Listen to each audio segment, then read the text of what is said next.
சொல்றேன்.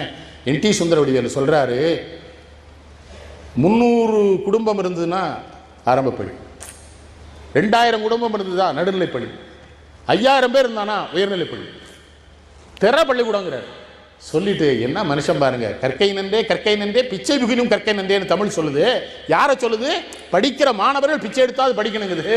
ஆனால் ஒரு மாநிலத்தின் முதலமைச்சர், ஒரு மிகப்பெரிய விடுதலை போராட்ட வீரன், 6 வருட காலம் வெங்குடுமை சிறையில் வாடியவன், அந்த தலைவன் காமராஜர் மக்கள் முன்னாலே நின்று சொல்லுகிறான், ஆசிரியர்களே நான் உங்களை கெஞ்சி கேட்டுக்கொள்கிறேன், ஏழைகள் உங்களை நம்பித்தான் குழந்தைகளை அனுப்புகிறார்கள், ஆகவே அந்த குழந்தைகளை ஏமாற்றி விடாதீர்கள் ஆசிரியர்களை சொல்லிட்டு அடுத்த வார்த்தை சொல்றான், இவர்கள் பசிப்புணி போக்க சோறு போட வேண்டும், நான் ஊராக வந்து பிச்சை எடுக்க தயாராக இருக்கிறேன், எனக்கு பிச்சை போடுங்கள் கேட்கிறான்.